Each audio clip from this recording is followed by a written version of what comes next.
Hello, and welcome to Rudy Giuliani's Common Sense. It's our purpose to bring to bear the principle of common sense and rational discussion to the issues of our day. America was created at a time of great turmoil, tremendous disagreements, anger, hatred. It was a book written in 1776 that guided much of the discipline of thinking that brought to us the discovery of our freedoms, of our God-given freedoms.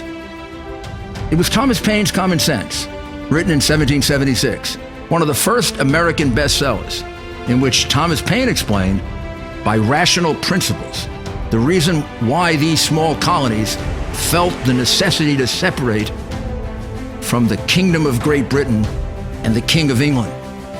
He explained their inherent desire for liberty, for freedom, freedom of religion, freedom of speech, the ability to select the people who govern them. And he explained it in ways that were understandable to all the people, not just the elite. Because the desire for freedom is universal. The desire for freedom adheres in the human mind, and it is part of the human soul. Today we face another time of turmoil, of anger, very serious partisan division. This is exactly the time we should consult our history. Look at what we've done in the past and see if we can't use it to help us now. We understand that our founders created the greatest country in the history of the world, the greatest democracy, the freest country, a country that has taken more people out of poverty than any country ever. All of us are so fortunate to be Americans. We're not a perfect country. They weren't perfect men and women, and neither are we. But they did it better than anyone else, and that has to be our goal, to keep America a leader. But a great deal of the reason for America's constant ability to self-improve is because we are able to reason. We're able to talk, we're able to discuss, we're able to analyze, we're able to apply our God-given common sense. So let's begin. Today's episode is going to be about the complete witness. He's the complete witness because, fortuitously, he was in the right place at the right time. His career tracked basically where the crimes were committed. So what he allows us to do is to bring together the two parts of the case. One part involves the two bribes with Biden. Zlochevsky's bribe to him to protect Zlochevsky, Burisma, ultimately Hunter Biden, paid through Hunter Biden, and then his bribery extortion of Poroshenko to get the prosecutor fired so that the case then could be dismissed and Zlochevsky could go free and Burisma could keep its ill-gotten gains and his son could continue to collect his $1 million a year, which he did for 2 or 3 more years. That's one part of the case. The other part of the case is collusion. The very thing the Democrats were charging the president with falsely, they did to almost to the point of exhaustion with the Ukrainians. In other words, they got dirty information. Some of it was paid for, some of it was extorted, some of it was just given from the Ukrainians to try to destroy the Trump campaign. This witness brings it all together, and his name is Andrei Teleshenko. And I am going to have him describe his background so you get to know him. And your education, University District of Columbia in Washington, D.C. That's where I started my bachelor's. In journalism and political science? Political science and journalism. And then I went to Ottawa U for global affairs and international relations. And then finished in Ukraine my bachelor's in international relations. And also got my master's in Ukraine for innovative management.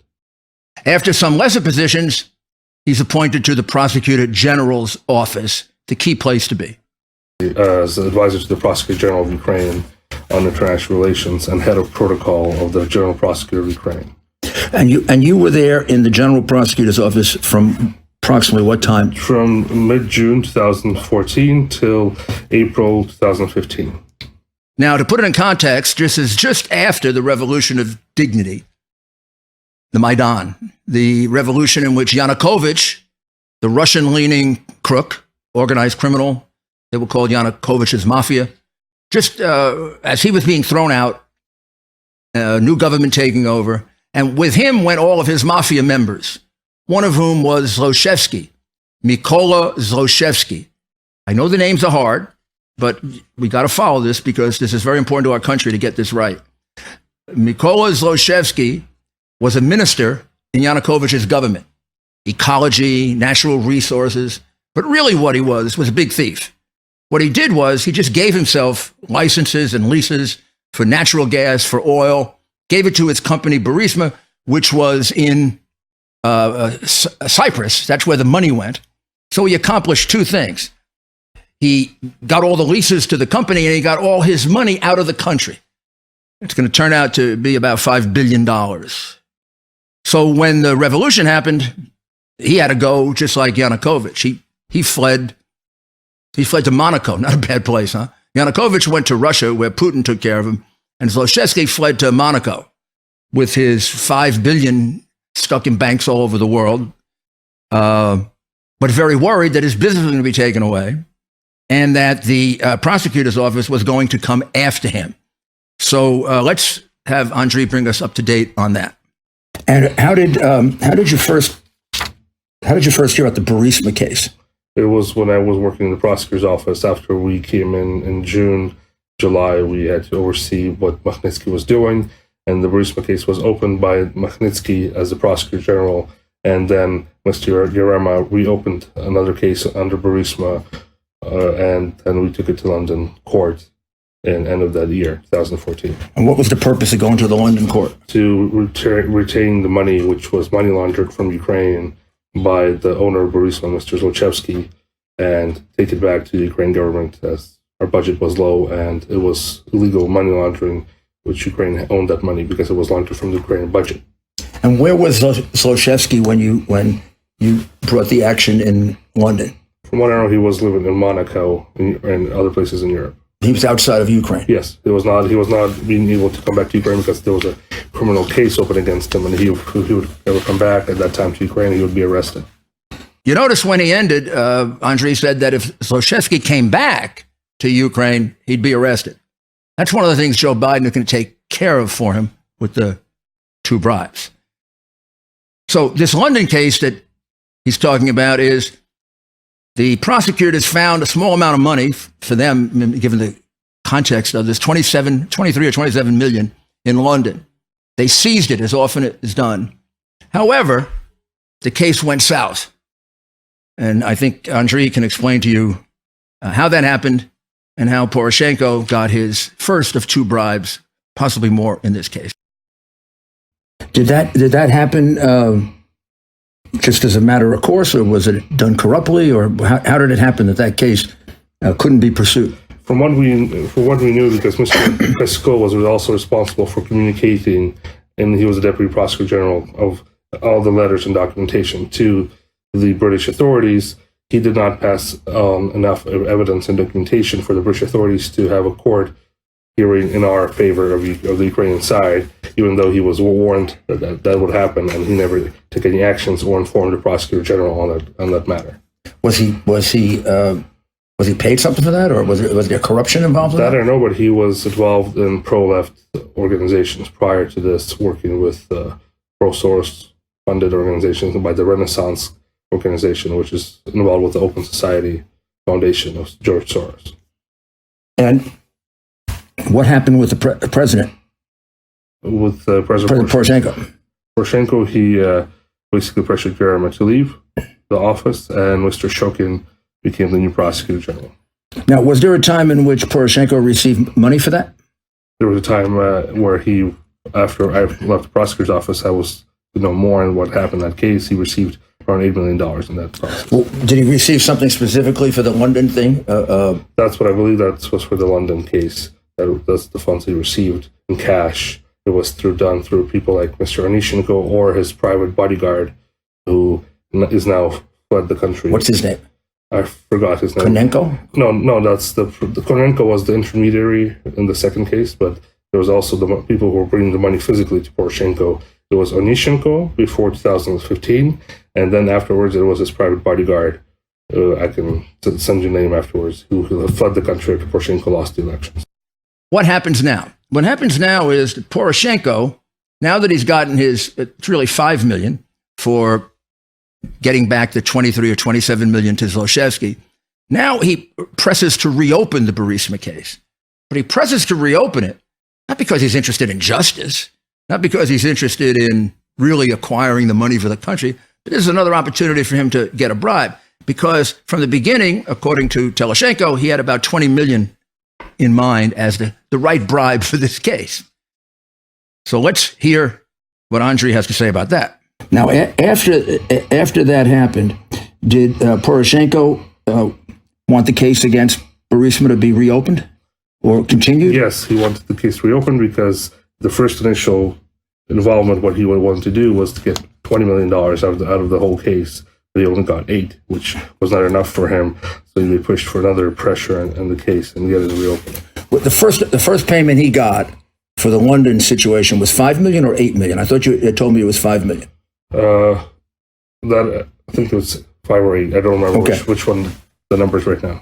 I apologize too much. A lot of questions last couple of days by the press, so I forgot. So Shokin took over in February 2015.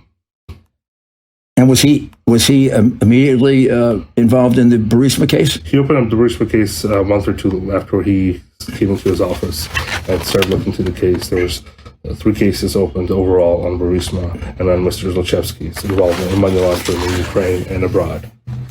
Was he investigating it thoroughly? I mean, was he investigating it with enthusiasm? Was he investigating it slowly? No, he was investigating the case in the capacity he could within the prosecutor's office, even though afterwards there was some pressure from outside of not investigating the case, but he was trying to do it in the way that he could, because from what he saw, from what I know, he was pissed on what the Americans were pressuring the Ukrainian prosecutor's office to reform and to tell them what to do. So he said, I'm going to do this no matter what. If there's Americans or anybody else involved, that has to be investigated. That's from what I heard from him personally in his office.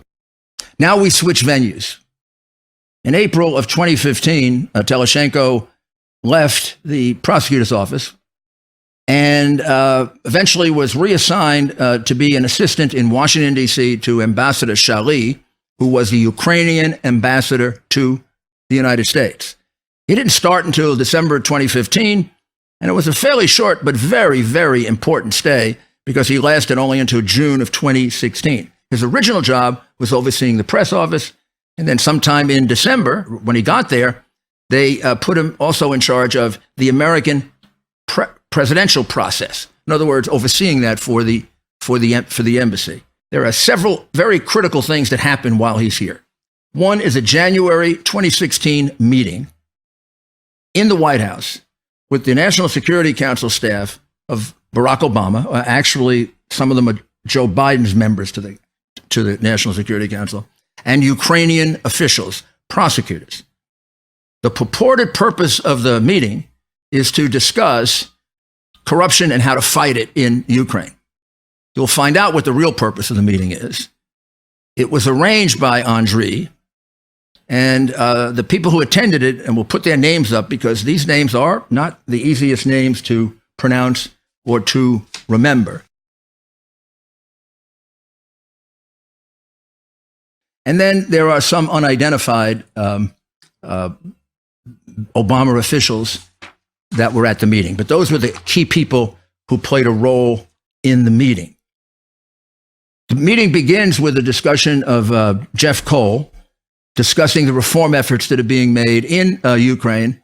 And according to Andriy, he dominates the meeting. Then when Jeff Cole mentions Burisma, all of a sudden, very, very quickly, the U.S. representatives kind of freeze up. But it's quite clear that some of the staffers, the Biden staffers, had something else in mind for this meeting. What they had in mind for this meeting is to turn the Ukrainian officials into political operatives for them to dig up dirt on the Trump campaign. And their target at the time was the Party of Regions. That was the Yanukovych party, because they suspected that they had some kind of relationship with Paul Manafort. And if they could get this dirty information on Paul Manafort, they could put it out to the public and try to end Trump's campaign. So don't think of this as they're trying to gather evidence for a criminal case, I mean, eventually that happens.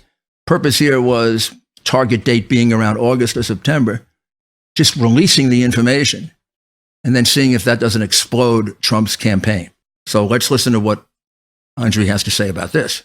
The second thing was, at the end of the meeting, National Security Council, Liz Entis, Eric Armanel, others who were involved from the White House, I don't remember every one who was there, but they mentioned to our team, Mr. Cholnitsky, Mr. Sitnik, Mr. Sekvaridze, to look into party of regents, who was a party under Yanukovych, who fled Ukraine after Maidan, and any U.S. citizens or any U.S. consultants who were involved in payments with party of regents. At that time, I didn't understand what it was about, but a week or two later... What is that all they said? Did they mention any names? They didn't mention any names at that meeting. Mention Manafort or at that meeting, no. They only mentioned that part, that party of regents, and any payments they made to any American consultants or any U.S. citizens involved in that. And the response was? We will look into this. Of course, this was a request by the National Security Council, which was to our authorities. And they also, from what I understood after we came out of the meeting, I spoke to Mr. Cholnitsky. He did not understand what it was about directly. But 2 weeks later or a week later, he told me that it was they got an order from the U.S. Embassy to get involved with the Black Ledger book and Mr. Paul Manafort, which was... They were told to look for a Black Ledger book? They were told to get to look into and investigate the Black Ledger, which was given to the public a couple months later, and look into the name Paul Manafort when they came back to Ukraine. I think this would be a convenient time for us to take a very short break. For those of you who know me, in addition to law and politics, I'm passionate about the Yankees, baseball, football, all sports to watch, golf to play, history to read, opera, classical music to listen to and watch, and cigars to relax and socialize. And I have very definite opinions on the best cigars for the right time and the right place. But the revolution in cigars took place in the 1990s. Most cigars then were machine-made with foreign ingredients. Now it's just the opposite. Most are hecho a mano, man-made, and all organic, natural, and premium. This revolution was led by one man, and one man alone, and his magazine, Marvin Shanken and his Cigar Aficionado magazine. Marvin had been rating wines quite successfully for Wine Spectator magazine, and he brought the rating system, Wine Spectator, to Cigar Aficionado. The first cigars rated in the 90s were soon gone, quick. Even now, the first thing I do when I get my Cigar Aficionado edition is I immediately go look at the ratings. I go look for 92, 93, 94, and I go try them. This quality comparison system revolutionized the cigar industry, and quality rose to the top. Then there's the Cigar of the Year edition. 25 selected, only one number one. The top ones are going to be hard to get, so subscribe to Cigar Aficionado right now through the link on our website. And then go get the ones that are left or order them and smoke them and see if you agree with the ratings and let me know. Sometimes I do agree, and when I don't, I let my opinion be known to Marvin.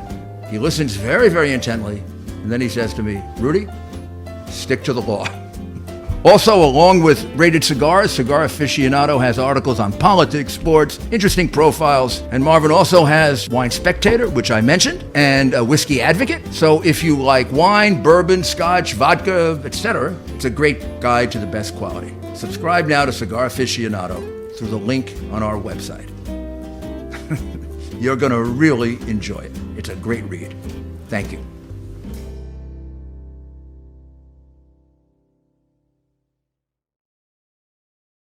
Oh, sorry. You caught me reading one of my other favorite magazine, Wine Spectator. This is Marvin's magazine also. So, confession, I like wine too. I also like scotch. So, back to very important issues at hand with Mr. Teleshenko. Sometime in March of 2016, while he's working at the embassy in D.C., he's told by the number two person at the embassy, I believe it's the number two person, Oksana Shulyar, we just put her name up there also, so you can understand it better. that he should have a meeting, a luncheon meeting with a representative of the Democratic National Committee, or she may say an important Democrat who can do a lot to help us. And Oksana Shulyar sets up a luncheon meeting that lasts for about an hour to an hour and a half at a rather famous Washington restaurant, Leopold's. And really, he's told nothing more about it. And Andriy shows up. Oksana makes the introduction, kind of steps aside, but stays at the meeting, but not really paying attention to it.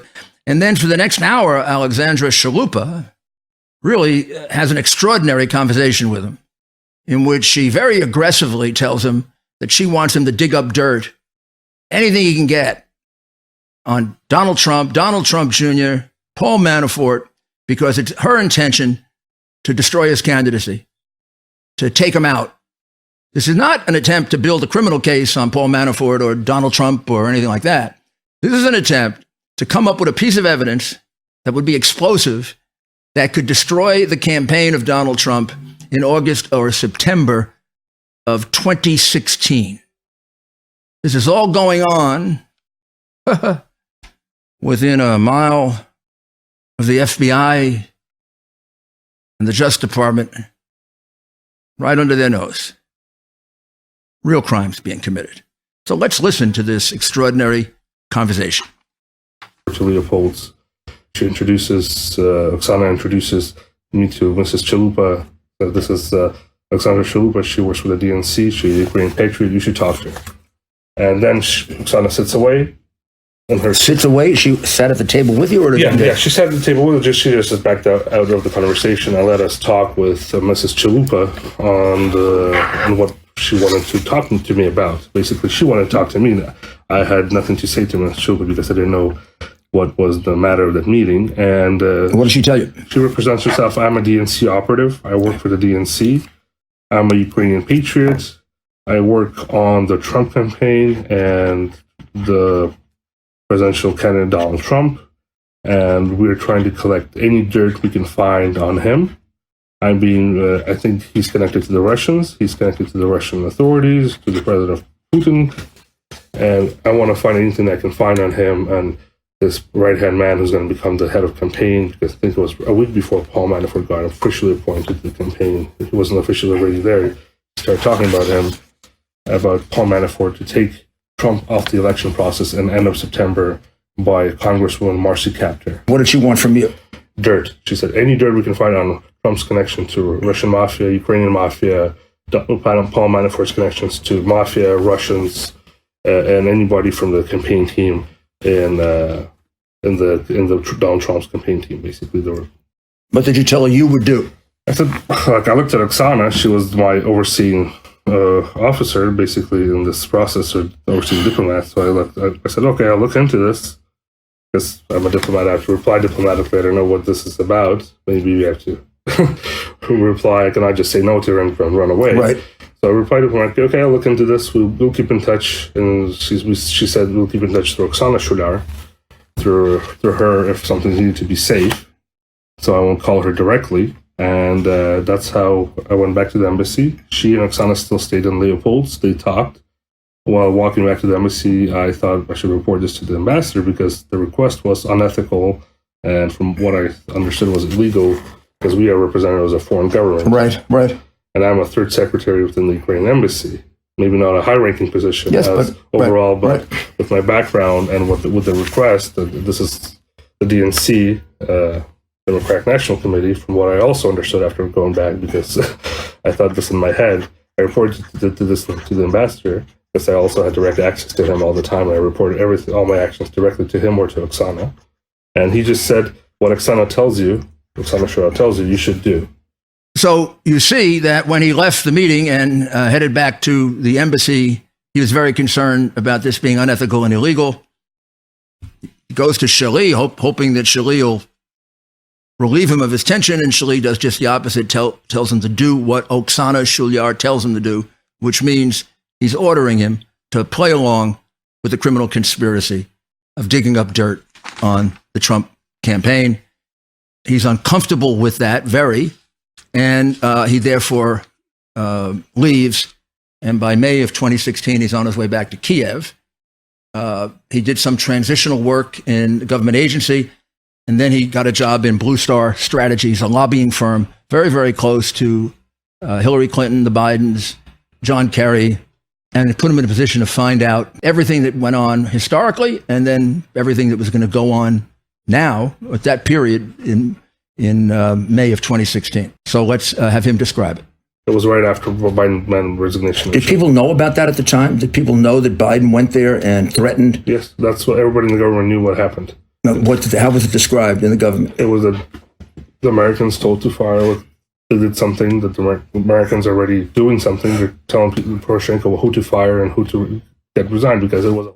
Then, of course, there's the real purpose of this whole thing, the centerpiece of all this, which is where the big money is coming from, and that is to protecting Zlochevsky and his ill-gotten gains. That's what Biden was brought in for in the first place. That's why Biden brought in Hunter Biden to sort of collect the bribe money in the form of the $1 million payments to him every year. That went on for 5 years, by the way. And purpose was to protect Zlochevsky and Burisma if there ever was a time when it needed protection. And that came about, and that's why he had to get rid of Shokin. So how exactly did the Burisma case get dismissed? Teloshenko is going to describe what he found out. So how did the Burisma case then get finally stopped or dismissed? Or From what I understand, it was just dismissed end of October or November 2016 by Lutsenko. And from what I heard, that Mr. Konenko also was involved in this, and there was money involved around, I think this time was $8 million. The first time was $5 million, and this one was $8 million given to President Poroshenko to close this case. at or about that time, he got that money? Yes, that was and that came from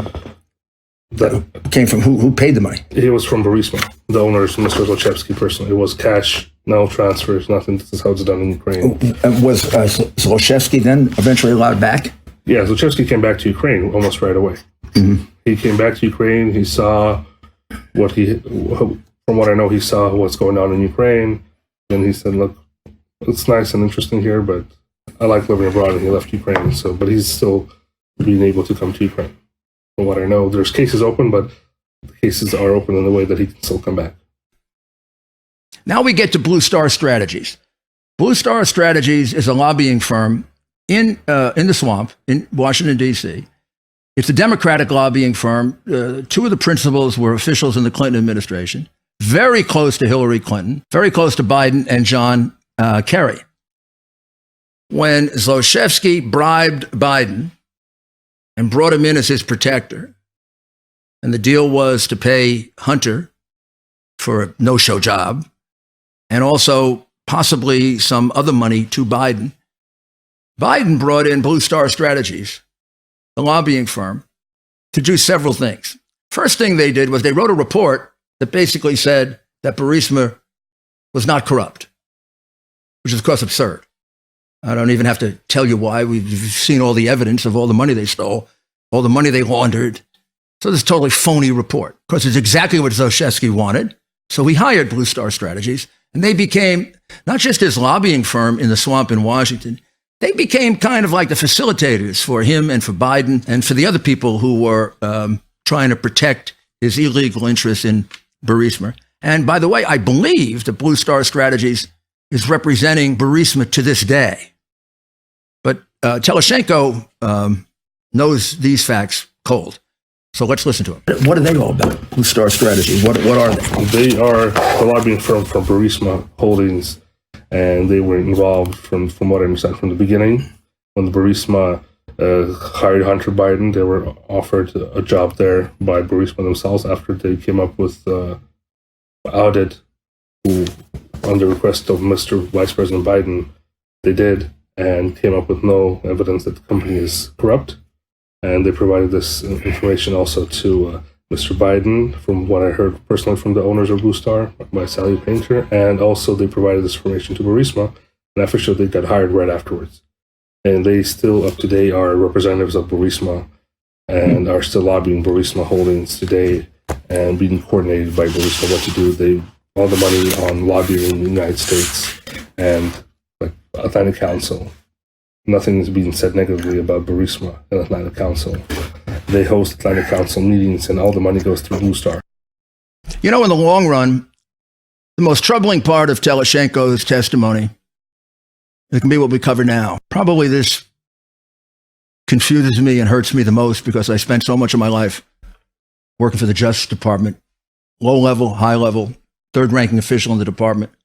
And Teleshenko is just one of many witnesses who will describe to you how American law enforcement, aided by the State Department and what really was a corrupt embassy in Kiev, kept numerous witnesses about these crimes from coming forward at a time in which it could have done some good, maybe prevented all of this waste of money in the first place.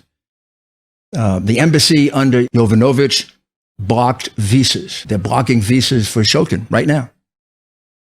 The FBI didn't follow up on information that was given to them.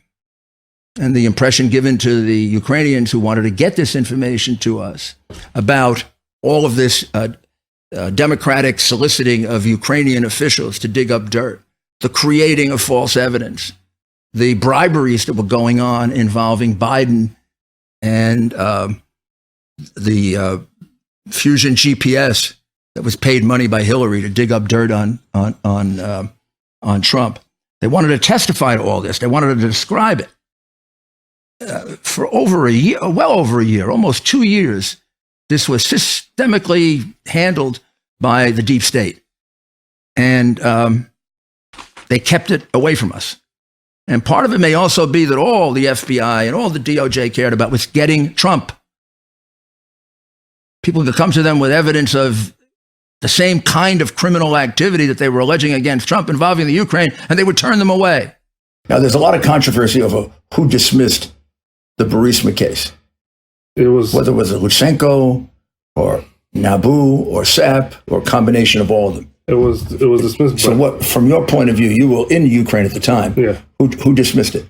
it was Prosecutor General Mr. Lutsenko dismissed the case, and then afterwards, they had influence. If there was any outgoing investigations or looking into the case by Nabu, they could have been closed right away because the case was originally dismissed.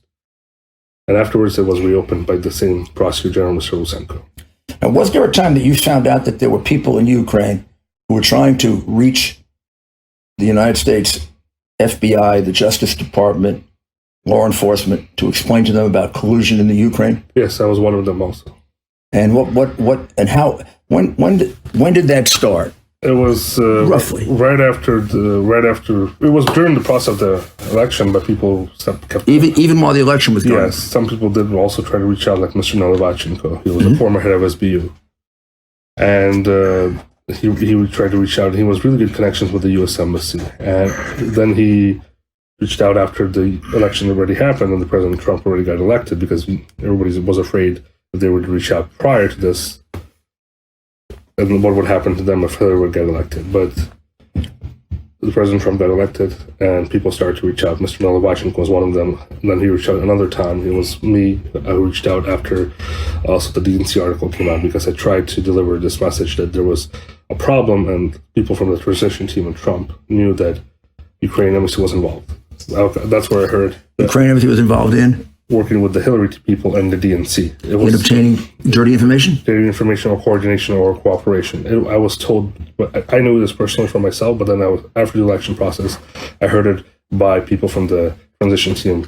Beyond just the Black Ledger? Yes. The Black Ledger was a great example of what happened, but it was beyond what Black Ledger was. And was the ANTAC involved in it? The NGO, the Soros NGO. Were they involved in the dirty information and the collusion? They were working in destroying everybody who would go against or. When did the effort to try to reach the United States law enforcement start? I tried to reach out in February 2017, and I tried to reach out and later on within that year a couple of times. The United States Department of State, U.S. Embassy, even though I had really good connections with Ambassador Taft, Ambassador Pyatt prior, they knew me personally. I had their personal cell phone numbers. And I was helping a lot with the U.S. Embassy in their work in Ukraine prior to all this collusion issues. What happened later on, I was blocked from the embassy. I said, I want to talk to an FBI office. I spoke to political officer named Stephen Glazer. His name is Glazer. He was a political officer within the U.S. Embassy in Kiev, and he said, "I didn't hear about it. Don't talk to me about this ever again." And how long did you try to reach out? For over a year, I tried to reach out to. And how many others were doing it? Also, there were 12 other people from what I know were doing this. I mean, just think of what he's describing. At least 12 witnesses wanting to come forward to describe crimes like interfering in the 2016 election, which Mueller and Comey and all the phonies that were involved in that claim was so important with regard to Russia, and it didn't happen.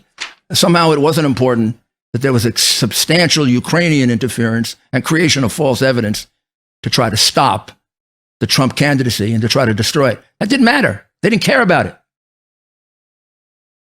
Is that justice? Or is that some kind of corruption of our law enforcement? It's corruption.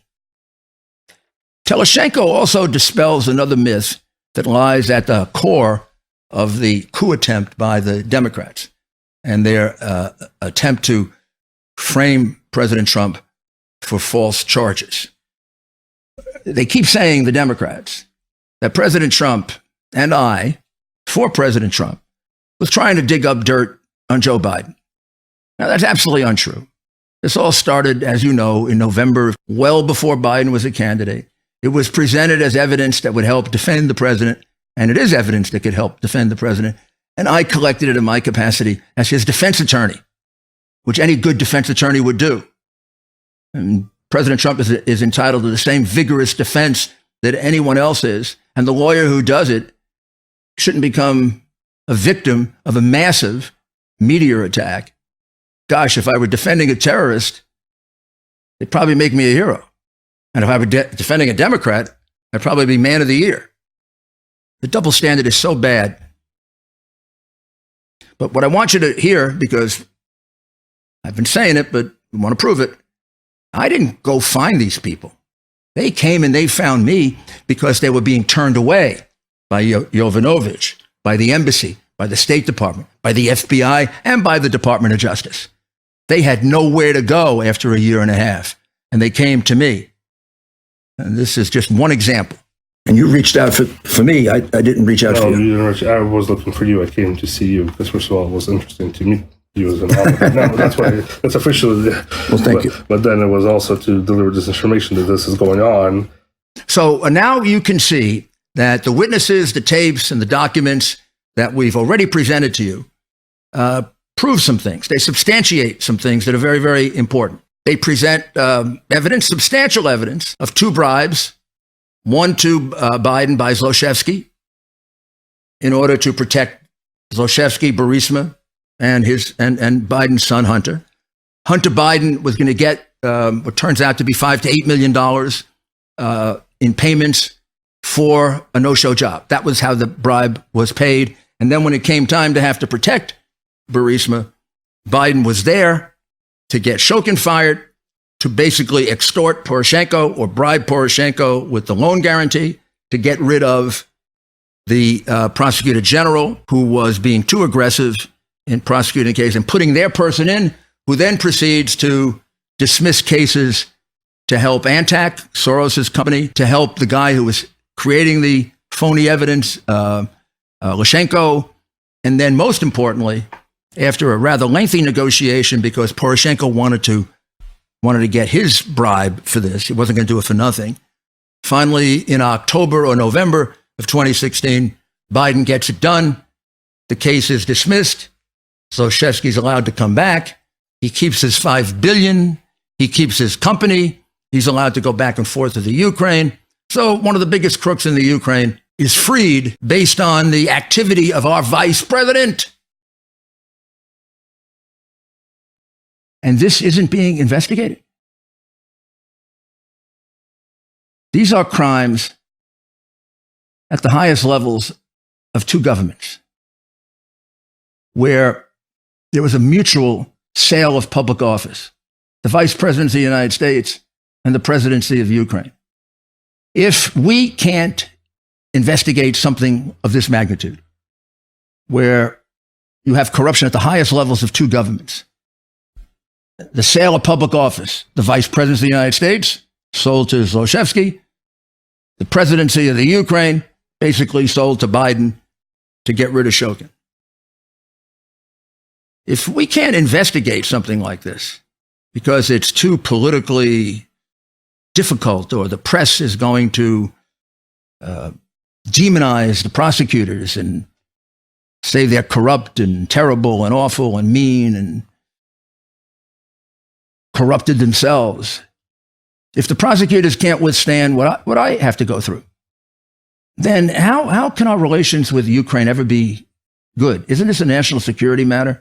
We're trying to get the Ukraine legitimately to end what is systemic corruption. I have a special fondness for Ukraine because it's one of the countries that was freed by my hero, Ronald Reagan. But if we can't be capable of fully investigating and holding accountable our highest public officials because we're intimidated, then how can we be a model for Ukraine for anything other than, well, they're just as corrupt as we are, or we're just as corrupt as they are? It may just be a matter of degree. It's got to stop. It's got to change. People in Ukraine are very hopeful because people in Ukraine supported the president's conversation with Zelensky. Many of them said to me, this is the first time an American president has really been straightforward about corruption here. And although we have corruption here, and it's systemic, your people in the United States participate in it. And no one's acknowledged that before. And you know who participated big time? And we're going to find out all about it. The Obama administration. Many of them told me that from the time Obama came into office until the time he left, corruption in Ukraine got a lot worse and American participation much higher. And you're going to find out about all of that in future episodes. But for now, I thank you very much. And please digest this and realize what's going on in your country. It is very, very dangerous to subvert the system of justice for one political party. And that is what is happening. Thank you.